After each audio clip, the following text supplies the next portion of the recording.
We are going to talk Ant-Man spoilers now. We're going to put this section of the podcast up on this weekend after the movies come out. We also, I should say, have a little spoiler chat with Michael Douglas, Kevin Feige, head of Marvel Studios, and director Peyton Reed about some of these very things we're going to talk about. But let's get the IGN editor, resident geek kind of insights into things. Let's start with... We'll also have quotes from, Oh, yeah. From the junket. From the junket, yeah. From... Evangeline Lilly, right? From Evangeline Lilly, a little bit. We have from... Who the hell Corey did... Stoll? Corey Stoll. I don't remember. Who We'll else did I talk to? Pena? Pena, yes. Okay. And Paul Rudd, actually. And there Paul you go. Rudd, Paul yes. Rudd, there's Ant-Man himself. There is a after credit sequence that we talked about. All right, so let's just dive into it. Let's talk first of all about the cameo of it's actually a little bit more than a cameo, small supporting role for Falcon. Yeah. Wasn't that awesome? That was so awesome, and obviously setting up kind of the beginning of their relationship in Civil War. Right. You know, and maybe how he's kind of called into action and gets more involved with them, Well, that last tag with Winter Soldier is right. kind of like, I was surprised by that. I think it was Feige said, or he said somewhere, I forget if he said it on our thing or somebody else's, but they were in the middle of filming Civil War, and they got to that scene and that reference, and he was like, you know what? This would be actually a great thing to just take it out of this movie and put it into Ant-Man at the end. And so that was pretty smart thinking on their part. What did you think of just the Ant-Man Falcon battle? And it made perfect sense to me. I loved it, and I loved that he also was in an organic way, kind of like knew who they were, you know, and was like meeting a celebrity, but also kind of had to kick his butt, you know, at the same time. And it reminded me of Ted 2, how they have to break into Tom Brady's house. Yeah. You know, it's like, we love you, Tom Brady. Oh, it's in the trailer. Yeah. It's on the trailer. But I love the fact that he's like, yeah, nice to see you. Who are you? Yeah. You know? And Falcon has one job: make sure nobody breaks into Avengers headquarters. Yeah. And of course, it goes to pot, Completely you know. right. But it was great. Actually, it made sense for them. Ultimately, you could really only have used either Falcon or Iron Man for that, because the idea of him being able to miniaturize himself and go into the suit and basically take him out of action, like clip his wings. Yeah. It made perfect sense to have it be Falcon. And I don't think you could have it be Iron Man, because of the cost of Downey, practically speaking, but also in terms of that world, I don't think that you could have that nascent Ant-Man. You can't have him taken out by Ant-Man. You need the new guy taken out. Yeah, you need, because I think they're also setting up Falcon to have a bigger role in this universe, but it's okay if Ant-Man takes him out. But Ant-Man and Falcon actually could have, I bet you those two would actually have great banter together, because Mackie is funny as hell in person. He's hilarious. And I could see those two like really having some great improv together. Interviewing him is tough, only in the sense that like he'll distract you with and he'll play hilarity. The room with everybody. Like, the man has a very healthy, good ego, but like, he knows that he can command an audience. Yes. And he's very funny. Let's talk about Wasp. Yes. Okay, so set up. We get to see Evangeline Lilly, not in the costume, but see the costume at the end. It is your destiny. It is your destiny. Now, it's funny. I forgot that Hope Pym, or Van Dyne, in the comics becomes a bad guy. She becomes a villainess. Red Queen, I think. This clearly setting her up to be a good guy, to take over her mom's role as Wasp. Well, you never know. She's got some anger issues. She does, right? She got some daddy issues. Although they tried to work it out. Try to work it out, and they have Paul Rudd try to ruin the moment and all that.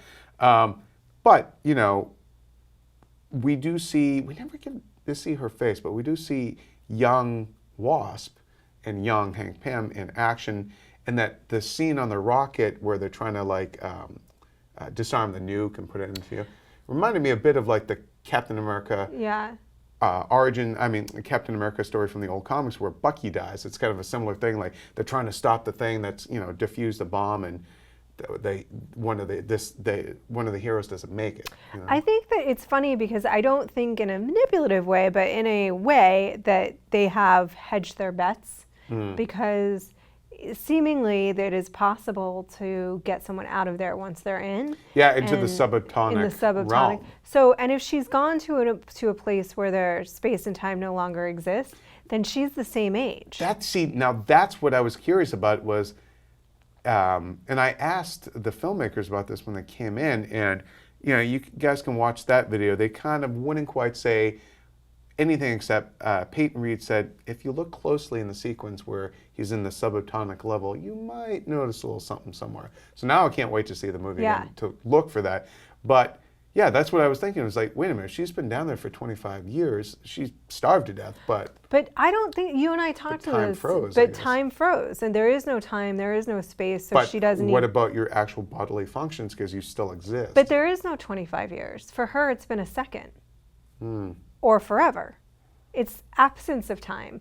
And so she wouldn't have aged, she doesn't need to eat, it's just absence of time and space. You don't even have to go to the bathroom? And you don't have to do anything because there is no passage of time.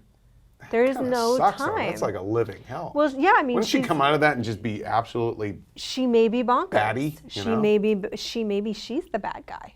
That would be because interesting. She's back. And she comes back looking for her. Like, because I feel like he would, once he knows that it's possible to get out, he's going in after her. Yeah. Her husband is going in after her. And some people were criticizing, like, she just found out her mother's alive, but she doesn't seem like she wants to do anything about her, or she kind of switches gears.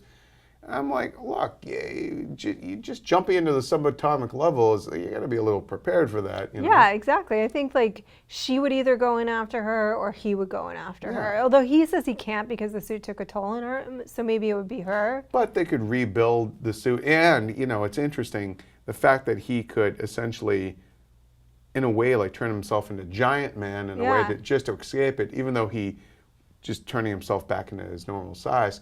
It showed that he could reverse it, so that, I think it's a pretty safe bet. Then we'll probably see Giant Man pop up at some point in the future. Yeah, exactly. What did you think of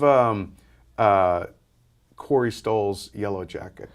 I think that the tough part, Corey Stoll, I think, is a great actor, and I think he really brought everything he had to this role, and he invested in it emotionally and otherwise. I think that.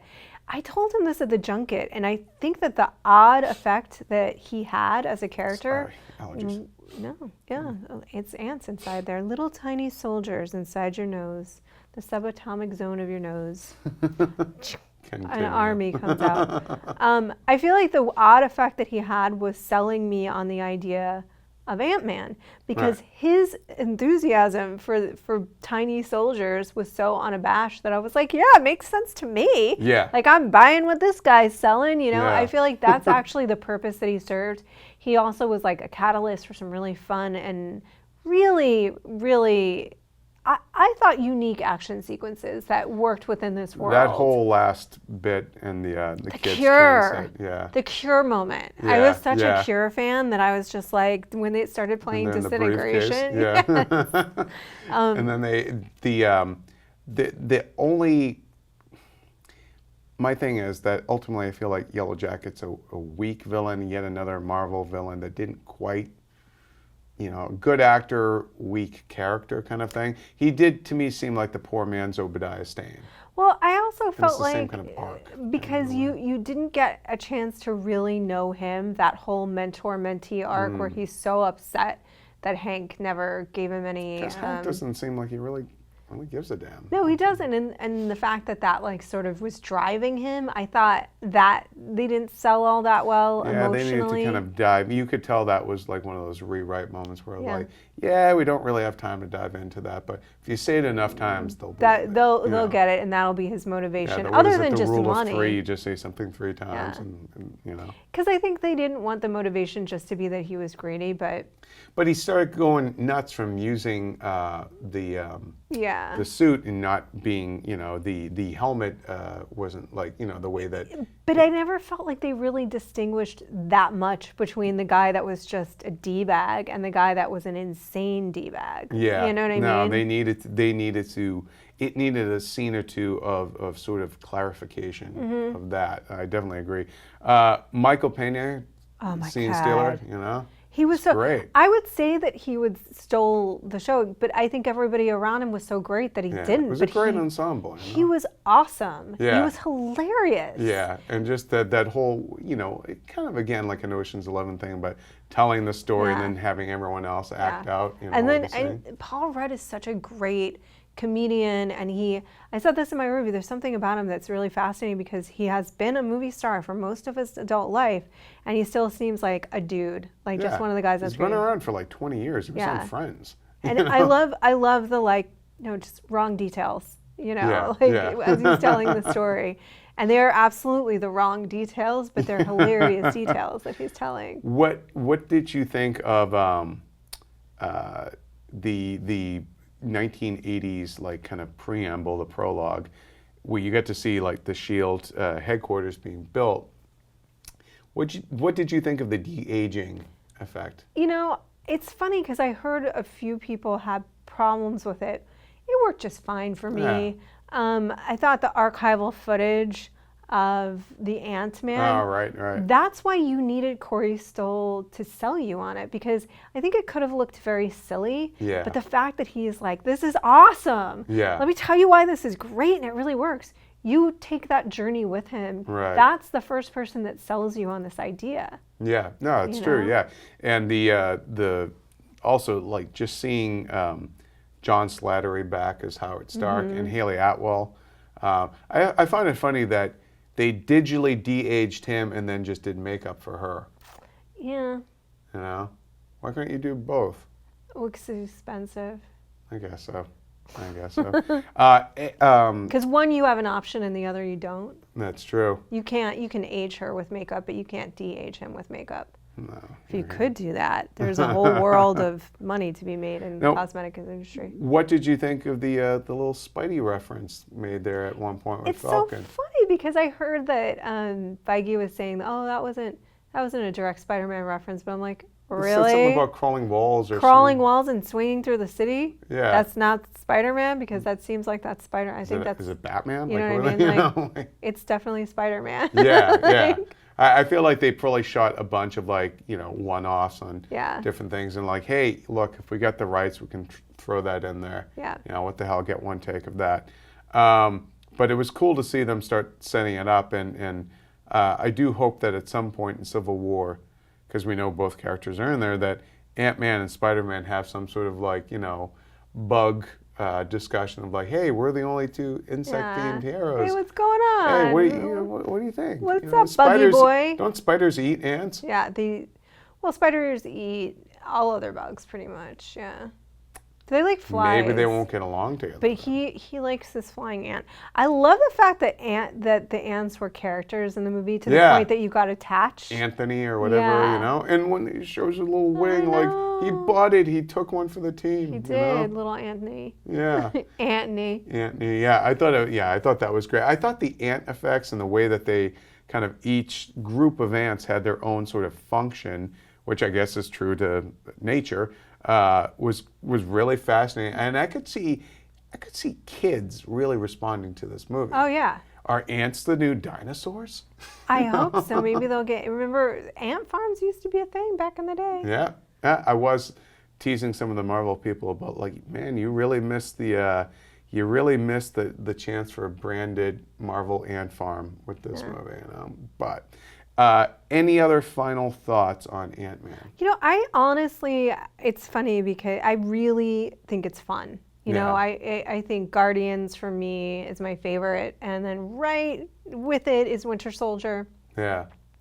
But I really enjoyed this one a lot. I thought it was a very entertaining, well-told movie. Yeah. You know, simple and simple and clear. Yeah.